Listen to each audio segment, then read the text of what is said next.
earlier last week and sort of had some really fascinating insights that I am excited to share with you all. As you know from the prior panelists, GroundTruth is the leading location and ad tech company trying to find the right consumers and the right audiences. And 2020 and 2021 have been a challenge for us with the pandemic. And what I thought was really interesting in my conversation with Ashley was some of the pivots that she has been able to make with her brand and how it really varies globally. So before I go into some of my questions, I thought I'd back up a little bit and ask what you actually do, Ashley, as a director of digital strategy at KFC and what that looks like for you. Yeah, thanks, Kathryn. So my role is probably unique compared to a lot of folks that you'll be hearing from over the course of the summit. It really is an amalgamation of all of my past experience. So I have experience working at Starbucks headquarters, so retail, very similar, and working on Starbucks Rewards loyalty. I have experience working at Amazon and e-commerce optimization, and so really this role kind of brings it all together. So KFC is the second largest QSR in the world. We're in over 145 countries and have over 25,000 restaurants. The vast majority of our sales are outside of the US. So here in Plano, Texas, we have a global center of excellence, where it's our job to really set the growth strategy and prioritization of how we're going to grow over the next several years, and take best practices and learnings from markets that are doing things well, share those learnings across the other markets to help enable speed to market and different capabilities. So I oversee and find global partners that will help us grow more quickly. I work with the markets on capabilities such as e-commerce launch, so launching web and app solutions, and then the optimization of those solutions. We call it access everywhere, every way. So any sort of digital ordering capabilities, CRM, loyalty, performance marketing, and as well as developing new capabilities. So identifying where our knowledge gaps might be in these areas, and helping our markets develop new digital marketing capabilities. That sounds like a lot of hats you're wearing. It is, but I enjoy every single one of them, and I have trouble letting go. So I just work with really, really great people that help me make me look smarter than I am. Oh my gosh, no, I'm sure that's not even true. But here is my question for you, because you are doing a lot of different things, all the way from, the access everywhere, anytime, to e-commerce. When you are at the global level that you are, is it different, obviously, in all of these different markets, right? And then how have you been able to adapt to this, giving customers control over when, how, where they feel safe accessing during the pandemic? Yeah, I would say every market is different. And that's why KFC operates in a very decentralized way compared to a lot of QSRs. Our 145 countries are divided up into 18 major business units. And those business units have autonomy to make decisions and run their business the way that they think is going to be most beneficial to them. And so it's my job just to help them and to provide them with information and capabilities to enable them to be better, work faster, work stronger. And so it's been really interesting because when the pandemic happened, so we had some markets that had e-commerce already, and you saw that they didn't skip a beat when everything started to shut down. And then we had some markets that hadn't launched anything. And so for them, it was, how do I get an app? How do I get digital ordering as soon as possible? So the focus was very broad. And then we also found that just the way that the pandemic, the way that different governments handled the pandemic also changed the way we had to react and adapt, because some went into a complete lockdown. Right, QSRs right. weren't even open, and other markets like ours still at least allowed for drive-through or for delivery during certain points in time, and other countries didn't allow for that. So yeah, it was quite interesting, but it was a really great adventure that just continues to Oh, grow. it just keeps continuing. It's true. Yeah. So you were already a decentralized model per se, right? So that in that some ways, I feel like that may have been an advantage for KFC to people to adapt real time to their particular countries or rules, if you will. It sounds like. Absolutely, definitely. That's great to hear. And so now that you say the access everywhere and every way, um, that sounds like a really big push towards giving customers what they want when they want. And you were already heading that way anyway, correct? Yeah, that's Yeah, correct. that's Yeah. really great. And so I have to bring it back to this whole consumer comeback since it's the theme of this. How have you adjusted your messaging in the pandemic? Like, how has what you were originally intending to do changed? And of course, once again, that's probably a very loaded question since you do have all these different, you're global. So I'm sure that's changed, but how have you been able to either shift sort of what you were going to do or inform people about new offerings in this pandemic? Well, I would say while we operate decentralized, and each of the markets kind of are able to react in the way that it makes sense for them, the collaboration at our organization has never been stronger. And I mean, we were meeting regularly across different markets to understand and learn and adopt from one another. And we actually found a lot of similarities in what our messaging needed to be. And so we essentially, in almost every single market, we just stopped doing LTOs last year. We said, you know what, with everything changing so rapidly, it's better for our customers to not throw some new information at them. It's better for our supply chain. It's better to ensure that we're just producing our core products and we're doing them extremely well to provide customers with the great fried chicken that's going to make them feel and give them this like home treat feeling during this time. So that's one thing that was very similar. And then we tested some things in different markets that just continue to be adopted across the world by doing more with what we have rather than launching a bunch of new products. How do we adapt the core products we have to this changing environment and situation? So in the US, I think most of the attendees are in the US. You probably saw the $30 fill up. So the $20 fill up is something that the team has regularly, and that's a bucket of fried chicken with sides. And they knew that if customers were, having to pay these delivery fees in order to get food delivered to them, let's make sure that they're getting more for that fee that they have to incur. So they did the $30 fill up of adding, tenders to it. And so it's a meal for tonight and then a meal for tomorrow so that you're, getting more for what you're planning. We had markets that also adopted a similar approach of buying for multiple occasions in one purchase and would leverage social media to get creative with how you can use your leftovers and rework them into additional meals so you can kind of stretch your dollar and you can stretch your meals further. And then I think what ultimately the big culmination of how we came together as a brand to change our messaging was really the removal of our tagline. No tagline is more inappropriate during a pandemic than finger licking good. It's You meant to stole my thunder on my next question because that yeah. is, I was like, wow, yeah. Yeah. It's Yeah. like the CDC, everyone's telling you, don't put your fingers to your face. And we're saying, lick your fingers. Yeah. So we had our first ever global campaign and said, you know what?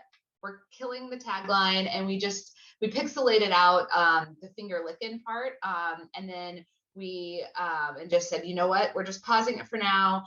And then we had our customers kind of fill in the blank. And so that was really fun, and especially looking across different countries, across different languages, how customers were filling in the blank. And we've got some really great ideas and submissions and engagement with our fans. And then we entered a phase toward the end of the year or beginning of this year where we just stole taglines from other brands. Oh my gosh, I love it. It's like guerrilla And marketing on a global scale, of course, but it's so great. yeah, I mean, yeah. Like you it's get still not okay to use our tagline. So Red Bull, we're just gonna steal yours for now and say KFC, it gives you wings, which is a little, play on words because different so kinds of brilliant. wings. So But brilliant. it was really fun. I take absolutely no credit for this campaign. It was my colleagues, Amy Durini and Tori Carter. They really led the charge at our global headquarters. But just a great example of how our markets kind of came together during this time Right. to collaborate. Well, and I think it goes back to your earlier point that Kentucky Fried Chicken and KFC is such a comfort food. And to try to make some sort of joy for people in a time where a lot of things were uncertain, and to have this constant great food available and giving people value at this time is just such a brilliant brand play across the globe, and in the US in particular, with the delivery too, that they're getting more for that. I love that. Super smart. So tagline, come in, are we still playing with it? Are we going to come back with finger licking good? What are the thoughts on that? Yeah, what you'll see is that different markets have already brought it back because Okay, everyone now is in different stages. I mean, it made got sense it. for us at the time because we were all, as a world, we were all in Yeah, this together, but some markets have already started to kind of come back and open up. And so they're got it. starting to bring the tagline back. But other markets, like our friends in India, are still in really dire situation right now. So we're really letting them, each market is kind of choosing when it's appropriate for them. That makes complete sense. And let's go to vendors and partners really quick. We had touched based on this, and I think something that you brought up, which I found really interesting, is that you're going a million miles a minute and you are planning so many different executions and strategies, and you have so many needs for your business. And one of the things that I wanted to ask is how vendors and partners can work with you in smarter and more thoughtful ways and adapt to your needs, other than just media, right? Like, how else can we help work with you? I think first and foremost, we look for partners that are really going to be thought leaders with us, that are going to help us to develop customer-centric solutions, as opposed to just trying to sell us their product. Really understanding, hey, what are our business challenges as a brand, as a company, and how can they help us solve those business challenges? Not just now, but in the future, and not just trying to like sell us a product or service now, but help demonstrate the way that we can grow and adapt with it. So I think thought leadership is definitely one. Another one is partners that really lean into their strengths. So if a company is trying to tell me that they are an all-in-one solution and that they can do everything, it makes me hesitate because Right. not everyone is good at everything. I know I certainly am not. And so it's really important. It's like, hey, just lean into, we had a particular potential partner that I talked to last week, and I asked, well, do you do this? And he goes, no, honestly, and I wouldn't recommend you use this for that. It's important that you diversify. And I was like, thank you. That's so transparent and honest. He said, we do this. We're really, really good at this, and we're not going to pretend to be something that we're not. That I think is extremely important, and especially as we're moving to an technology architecture and a MarTech architecture of a microservices approach, where we want to find the best of the best at different solutions and bring them together for an overall customer experience. That becomes really important. I think that's so smart. And, to elaborate a little bit further on that, it's that not everybody can be an expert at everything. Like, I know what GroundTruth is really good at, but if you ask me to do something else, I would have to be honest with you and say, no, that's not our strong suit. Because I think at the end of the day, it's okay to have multiple partners, to your point. Yeah. Like, not everybody has to do everything really well, and be wary of people that say they can do everything well, because it might not be the solution that you need. And that's refreshing here too.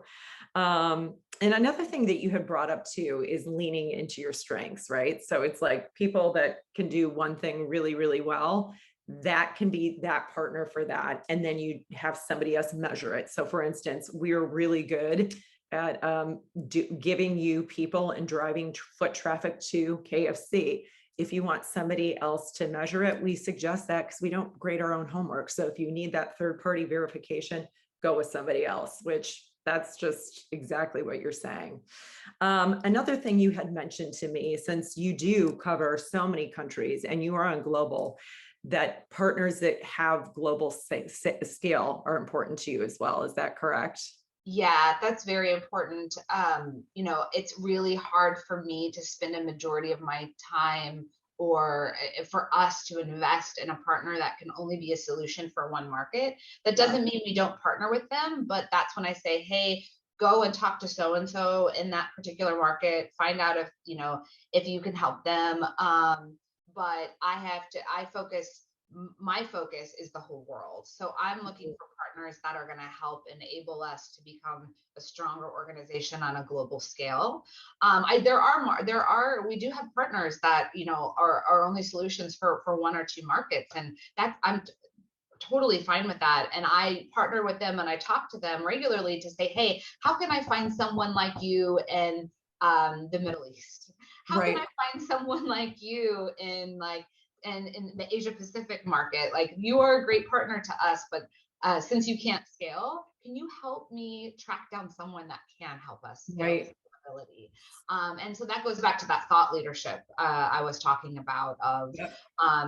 of helping us outside of the particular product or service you're trying to sell. Yeah, and that makes sense. And if you can find somebody that can recommend somebody great, that's helping you get further in your job. So I get that. Another question that we are really fascinated by is all the changes and shifts that have happened this past year and a half, year and 3 months. What are your predictions for the industry in 2021? Like, do you have what you think you're going to see more of coming out of this?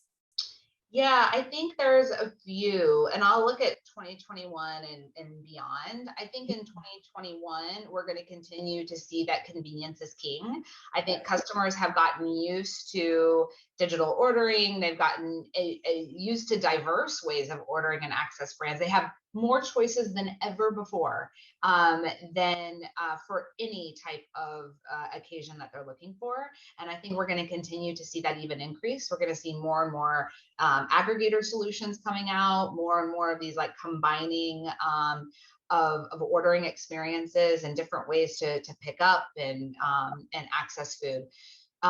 So I think it's going to be similar to the streaming industry, that we're seeing, where we're going to have a lot. I think we're in parallel paths with the streaming industry, where we're getting a lot of diversification, and then there's going to be a tipping point, and it's going to kind of maybe go down to just a few that are going to survive. So it's going to be a very interesting space to watch. Mhm. I also think that we're going to see technology innovation that's going to then capture that change and that evolving customer behavior. So I was talking to a partner of ours, Yext, recently, where they were talking about the change that they're predicting in search, and how which I thought was fascinating, of how it's going to become more conversational. So we've piloted conversational commerce as an organization, really leaning into technology and enhancements that are coming in the space. And then the prediction that that's how search is going to be too, not just based on keywords, but answering your question with a question to kind of help you whittle down your solutions even further. So I think that's going to continue to evolve and happen very quickly. And then finally, I think we're going to continue to see that brands that do more and provide more are going to rise above the top. Brands that do more on a social, for social good. Brands that put people first, put their own people first, and lean into helping people just become better versions of themselves. And then, brands that are looking to provide more to customers than just the initial product or service they're trying to sell, that are helping create really great content, or, in some terms that might be some sort of loyalty schema, and others it might just be becoming content creators. So I think we're going to continue to see brands reach beyond their initial scope. Absolutely. So it becomes less and less about transactional and more about the value to the end consumer. I Yeah, love that. Absolutely. I love the idea that you are giving tips and tricks with leftovers and what to do with them too. I think that that's such a nice yeah, value to people. yeah, Um, I love that. And I think one of the other things that we talked about is just the convenience of everything, right? It's really about what makes this user experience not only at ease, but it's really not giving them only the value, but it's like it's just a very easy choice for them. And there's going to be more and more diversification on what that looks like to the end user. I love that. And back to something you said earlier, which is really interesting, because I think we've seen this global shift in 2020 and 2021 about doing well, doing more social good for the greater good. Like it's not enough for a company to provide just a service. It really matters what they stand for. Could you talk a little bit about Yum as a global organization and how they've continued to invest in their employees and maybe some of the best practices that have been developed in this pandemic that may keep going forward? Well, I think one of the things that's made us very successful during this time is just it's our culture, and how we treat each other, and how the company just invests in its people. So, we're grounded in being a heart-led, high-performance culture.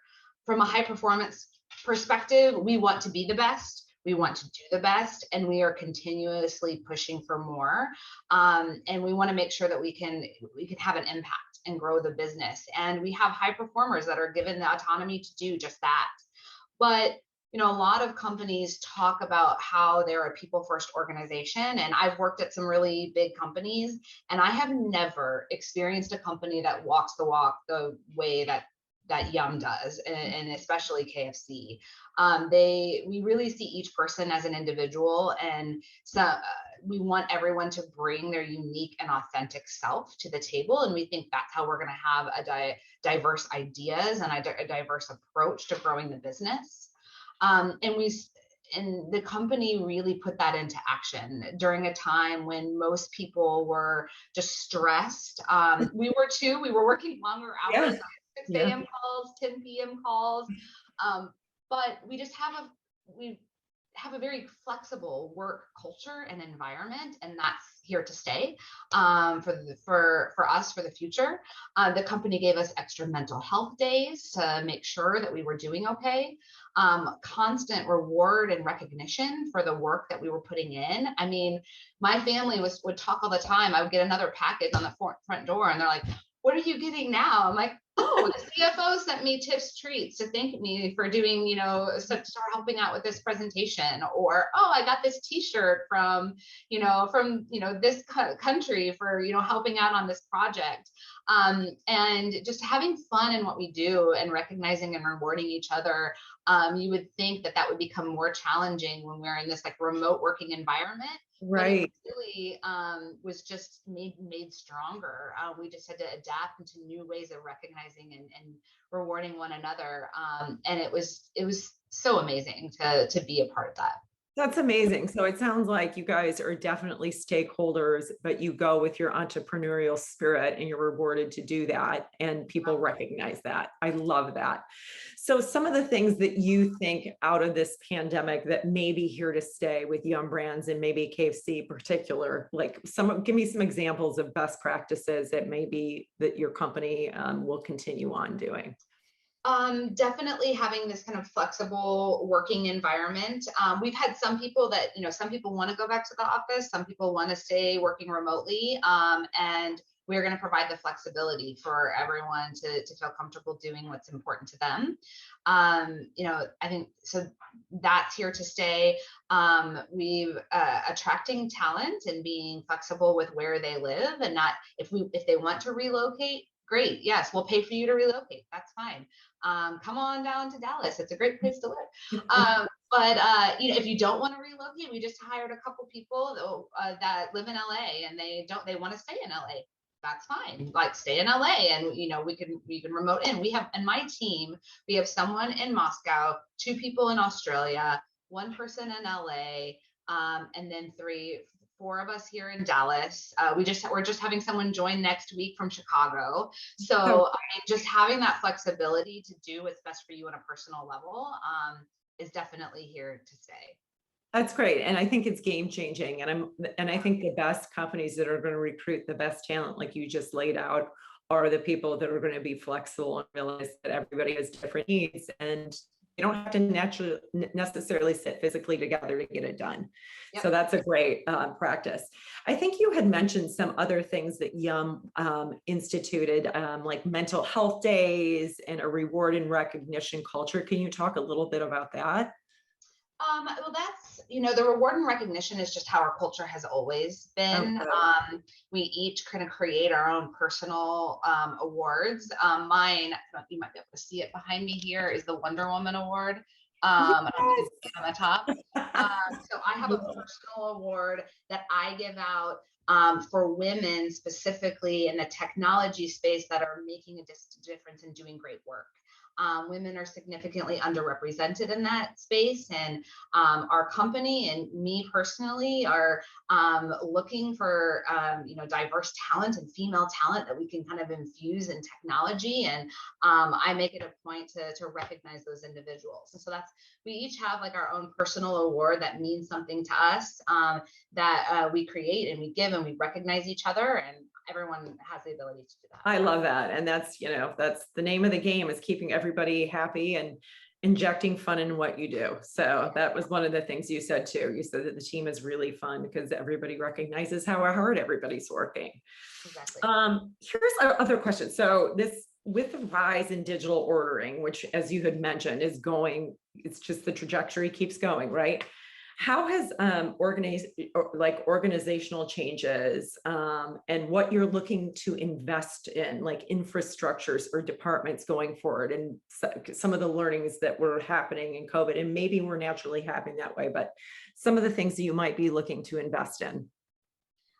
So one of the things that we've been investing in over the past year that we're going to continue to do so is testing and rolling out agile ways of working. So working in an agile approach is really common in the technology industry. A lot of developments and engineering teams work in agile, but it's just now becoming more common on the marketing side. So if you look at some of the top Fortune 50 companies like Amazon, Microsoft, Nike, Facebook, they operate in this way, but it's very new for QSR to operate in this way. And that is with a fail forward mentality, kind of this ability to just test and learn and launch campaigns in an iterative way, and adapt to changing customer behavior, as opposed to spending 9 months to plan something and then launching it. And we've tested that in over 6 markets, and with amazing results, that contributing to at least 1 point of same-store sales growth in each of those markets, and in some cases more. And we've been testing across e-commerce optimization, CRM, paid media, aggregator marketing.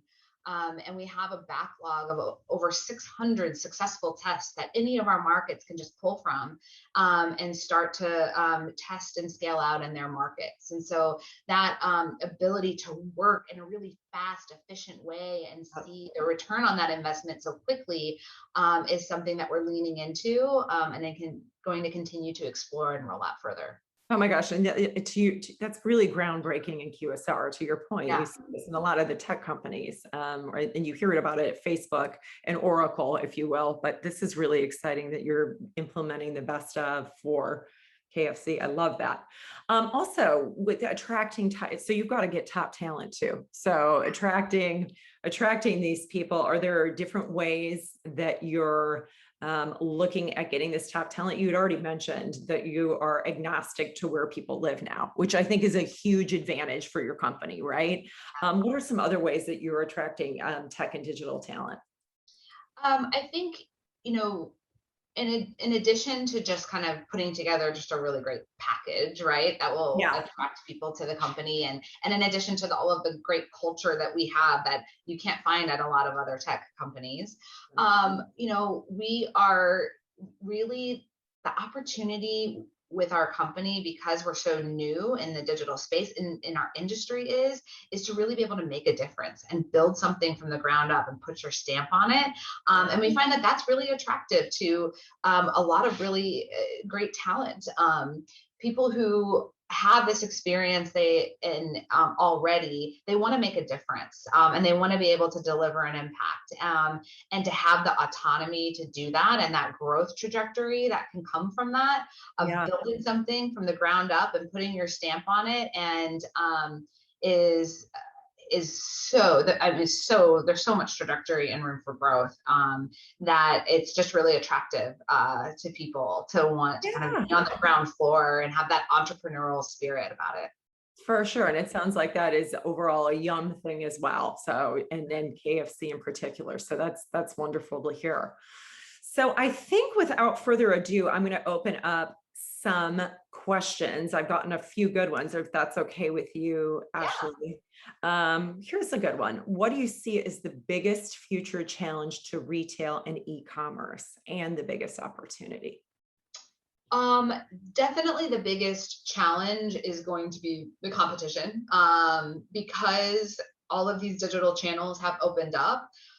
It creates more competition than ever before. And I think I alluded to this earlier, but if you just imagine, if you were commuting home from work and you were trying to decide what to pick up from dinner, originally your brain would have gone to, okay, what's on my route home that I can just pop in and pick up, or what's a drive-through, because I don't have time to just sit there and wait.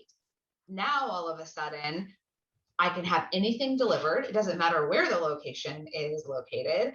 It doesn't matter if I'm ordering from what's traditionally a dine-in restaurant versus quick service, because I can order it ahead and then just hop in and pick it up.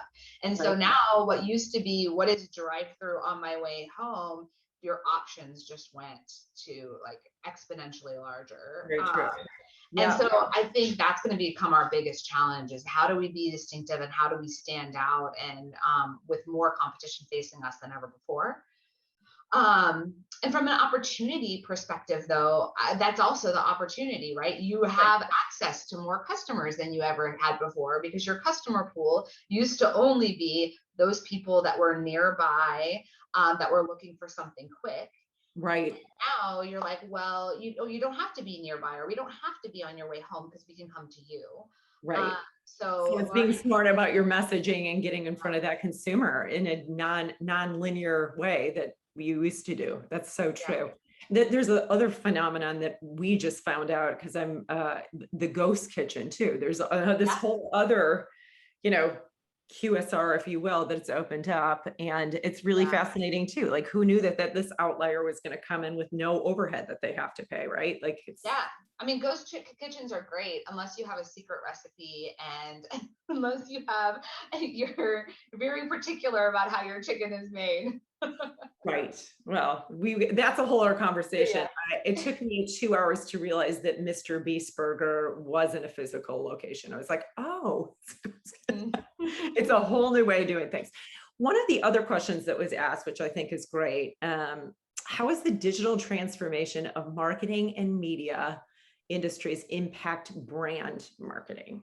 That's an interesting question. It's a really interesting question. It's something that we're talking about every day, and how we create the right balance. So what percentage of our media dollars needs to go to brand and awareness driving campaigns versus what percentage of our dollars is going to performance driven campaigns. And we're actually testing this right now in several markets. And we did a test in Thailand where we had in Thailand, we had 90% of their media was for awareness driving performance and 10% for conversion as the KPI. We just switched it to 80-20, 80 awareness driving, 20% conversion as the KPI. And we saw a 20% lift in our conversion rate in our digital transactions. And so we're starting to kind of make these micro changes in different markets. So looking at even of that. And now we also have to look at, okay, what kind we still have to make sure that our share of voice is greater than our share of market, that we're still staying top of mind. So we don't want to take that one case example and then flip it on the opposite, right? 90% towards conversion. We have to find the right balance, but it's a really fantastic question and something that we have to continue to explore. It is. And I honestly, like, as somebody who's worn the hat on the upper funnel, high brand awareness stuff, and to the tactical lower, like, accountable media, I think you need both. And it's like the every day we try to figure out what that balance is. So that's a great question. Another great one we have is, how are we balancing the need to engage the masses while also leveraging data for more precision targeting? That's exactly the same question almost. Yeah. But it's a good one. How can I answer this one differently? You're off the hook, because I think you did a great job. This is a good one. Do you have a loyalty program? If so, how does it align with your brand values? And how does your brand secure an edge in such a competitive industry? I think you did that pretty well too. A really good question, and something that I'm actively working on. We have loyalty programs in a couple different markets, obviously not the US. And having worked in loyalty for over a decade of my career, Okay. the challenge is in both, with Starbucks rewards in the, unpaid space, and Prime in the subscription-based space. The problem with loyalty and QSR is that it's not very distinctive and not very diversified. It's largely the same earn and burn wherever you go. And so I think, to the latter part of the question, like, it's really hard to stand out right now. And so my opinion is that unless we're going to do it in a distinctive way and stand out, then there's no point in doing it. But then again, on the flip side, it's almost table stakes these days. So that's something that we're actively exploring and looking into and testing. And who knows, hopefully you'll see something really great come out of all of this work that we're putting into it now. Yeah, I love that. I think it's a great question. We've got a few more here. What technology power and inform your marketing and advertising? What do you rely on? What technologies? And what piece is still missing from the puzzle? So we have, great question. We've been spending a lot of time and effort to try and get our MarTech capabilities and have commonality across our different markets.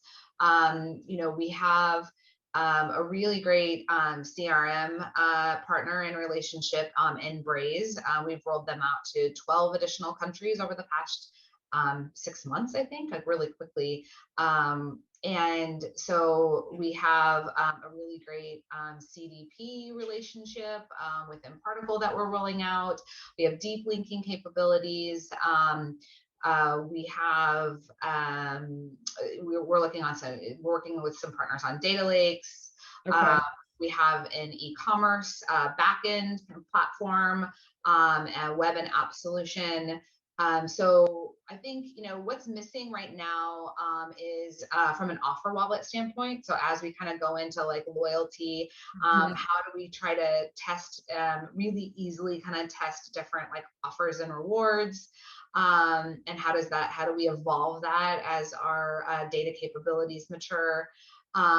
Location services technology, particularly ones that are scalable globally, is something that we're still exploring. And then just kind of overall loyalty product, as we go through the work that I mentioned earlier of defining what it is we need to do, then we need to look at how do we build or buy that solution and launch it in the future. That's excellent. Okay, that's great. And then I think I have time for one final one. How are you leaning into the consumer experience and leveraging their generated content? I think that really varies by market. So one of the benefits of us being so decentralized, as I mentioned earlier, is that each market can bring the brand to life in a culturally relevant way that makes sense for them. Absolutely. And so while we have our iconic brand assets in the bucket and the red and white stripes and the kernel and finger licking good, that's the same everywhere. we have markets that we had a really great campaign, a TikTok campaign in Germany that garnered 1.8 billion views Oh my God. through user generated content. And so we just kind of have these pockets of really great fan bases. Some in Australia are more sports oriented. In South Africa, we really have great music relationships with different artists. And so the brand really kind of comes to life culturally different in different areas and of the world. And we see that through all of the great content that our users are generating. That's so great. And you tap into what works for that market in Yeah. particular. I love that. That's wonderful.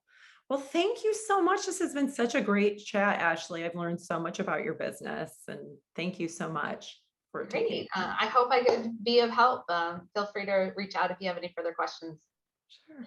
Thank you both so much for the time and just the insightful conversation. It's really interesting to hear about how, KFC's brand messaging varies